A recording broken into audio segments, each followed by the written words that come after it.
Hello, I'm Erica Lutz with Education USA, and we're here today with Johanna Fishbein, a guidance counselor from the International School of Brussels. We're here to talk about the undergraduate U.S. admissions process. Thank you so much for being here today, Johanna. You're welcome. Thanks for having me. So I understand that you were an admissions representative from Barnard College in New York City for several years. Yes. And I'm delighted to have you here to talk a little bit about what it's like to be working through the U.S. admissions process as an international student. Could you tell us a little bit about what it's like to go through the admissions file as you are looking at it from a U.S. admissions representative side? Sure.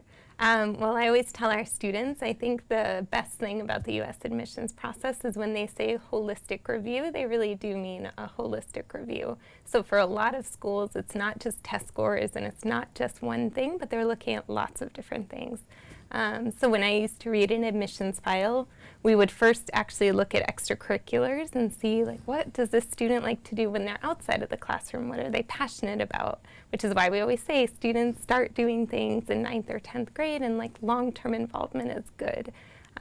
You can do just one thing and do it for long periods of time.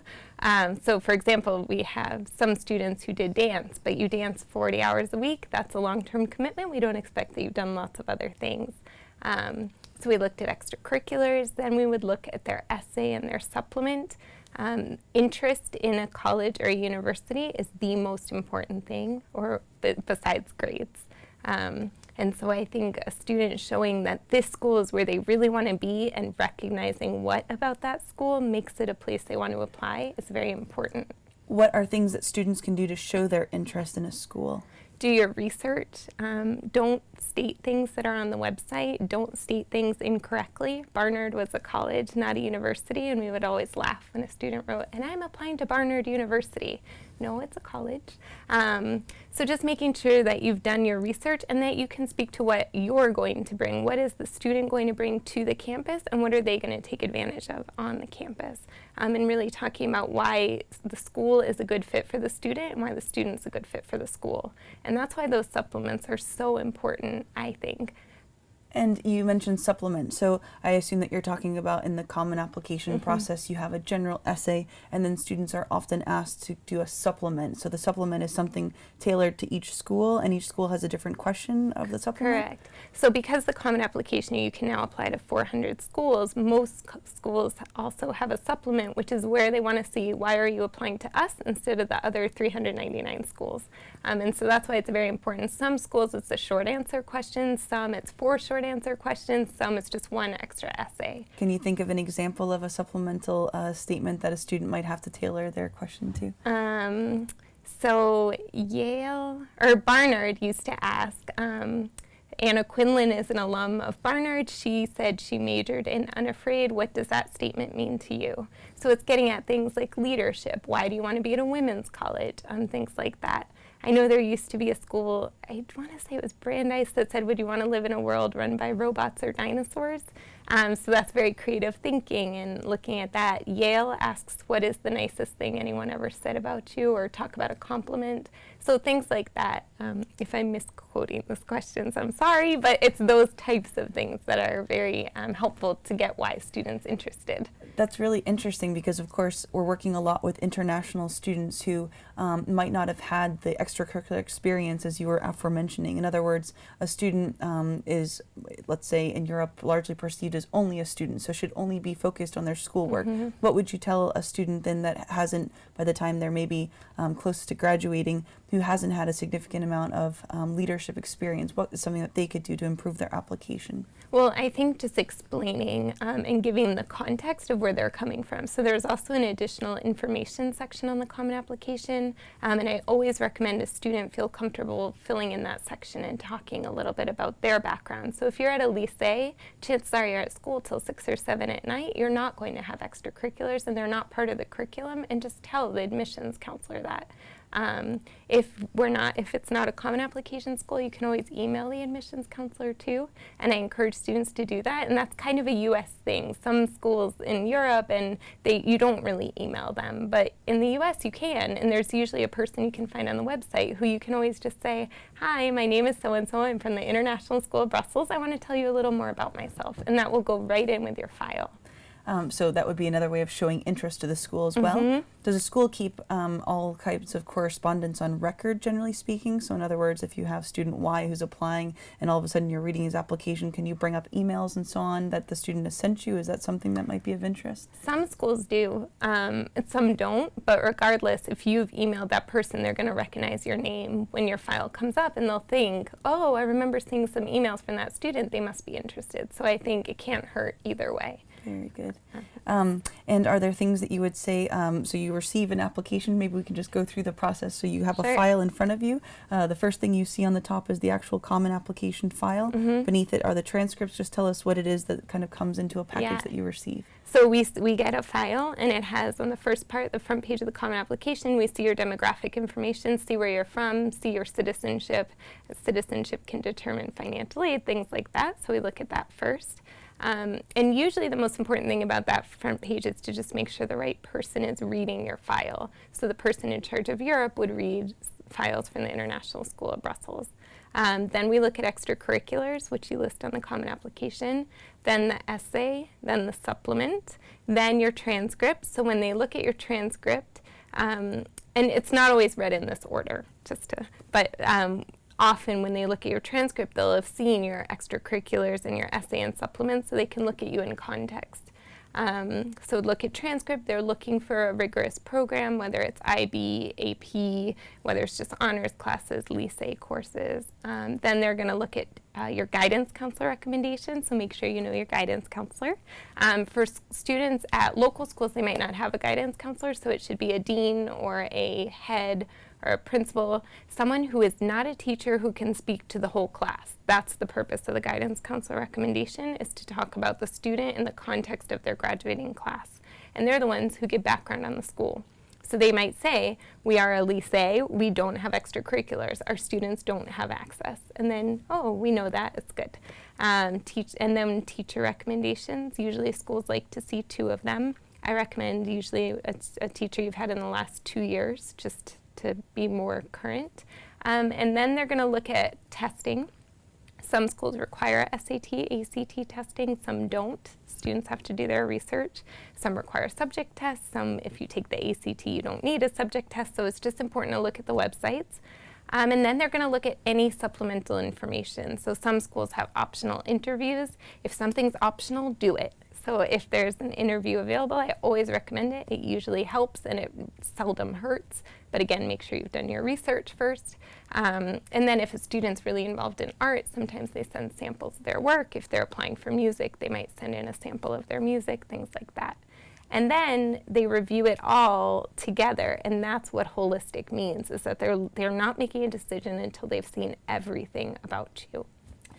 Some students ask me if I'm going to be taking the ACT or the SAT or the TOEFL or the IELTS, and I'm not 100% sure I'm going to that school, or let's say they're going to send it to Barnard, but they're not 100% sure they're going. Let's say you do receive the score. Does the school then just file it away somewhere and wait and see if you actually send in your full application? Yes. A school usually won't consider you an applicant until they've seen your common application or the actual application portion. So we used to have a whole bin of just loose credentials, which were things people had sent in, but they didn't actually end up applying. But we just filed them away. And of course, the reverse could happen, which is that you do apply and they're still waiting for that SAT score to come in, that ACT score to come in. They're waiting for that professor to send in their letter of recommendation. What do you do in that kind of a situation? So the student needs to track. Most schools, you can track your application and you can see what's in or not. Almost all schools will contact you if they're missing something. So we used to contact students. We would never penalize them if we didn't have a teacher recommendation. We would just say, can you send us another copy? So students should make copies of everything in their application. Even if you're submitting it electronically, it's always a good idea because you never know where things are going to go. But it's just important to keep an eye on things. And you can always, again, feel free to email the admissions office or call them.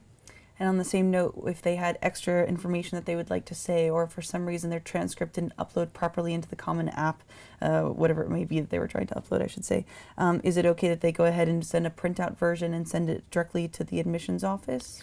It depends on the school. They should email that admissions representative for their area. Some schools will accept an emailed copy. Some are going to want it actually mailed from the school with a signature on the envelope. So it just depends. And for letters of recommendation, if you have a student who asks, I have 17 people who will recommend me, if you were admissions representative and you saw 17 letters of recommendation, how would you feel about that? It's about quality versus quantity, so pick the 3 or pick the 2 who are going to really add to your application, not the ones who are just going to say the same thing over and over again. And let's say someone has a friend whose father is the king of a particular country. Is that a good person to have a letter of recommendation from, even if the student doesn't know them personally? No, it's only helpful if they know you and if the person can really speak to what you're going to bring to that university. And so let's talk a bit about letters of recommendation. Are there things that you like to see as you're reading through an application file? I'm sure you saw things like Erica is a wonderful student. She came to class on time every day. She was a delight to have in the classroom. Are those helpful things, or are there things that you're really looking to see? So we just did a training at ISB for our teachers on what should be in a letter of recommendation, and the thing we said was anecdotes and be specific, because teachers tend to put a lot of adjectives in their letters of recommendation, which is great, but they tend to be the same. And so anything teachers can write that really makes that student stand out, so talking about a specific project they did, talking about how they actually learned, talking about how they added to the classroom, just being specific is the most important thing. Also, schools read by country sometimes, so for example, I may have read all the recommendations from ISB at once, and sometimes you would see the same one a teacher wrote for more than one student. And it's not to the detriment of the student, but it's not going to help them because you automatically think, well, that letter is not personal. And so it's important, I think, just to keep it specific. And it doesn't need to be long. It just needs to be specific. So a 4-page letter filled with just adjectives versus 1-page letter filled with lots of anecdotes. The 1 page might win over that. Sometimes a 3-paragraph letter is great. It just needs to be just showing that you really know the student, and really talking to their fit within a certain university can be really helpful.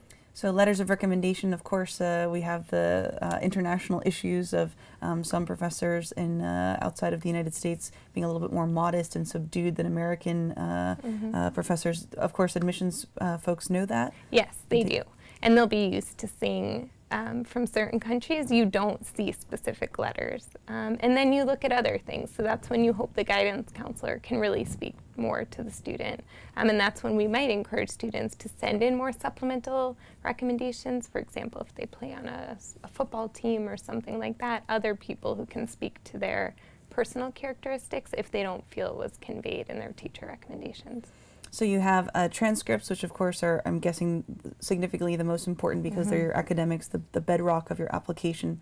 You have letters of recommendation, which are other people talking about you as an applicant. But then, of course, there's the one place where you really have to showcase yourself with your own voice, and that's the essay/personal statement. Yes. Are there things that you could talk to us about that students should do or not do, perhaps, in the personal essay or statement? Sure. I always say it's the most important part. The most important thing to remember is that essay should be about you. It's a personal statement. So if you're answering the question that asks for who was someone who was influential in your life, you can talk about your mother and how she influenced you, but make sure it's about you, because we used to say we always would be left wanting to admit the mother and wouldn't know anything about the student.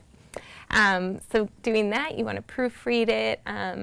I think the most important thing is to answer the question, or if you're doing a topic of your choice, then keep it focused.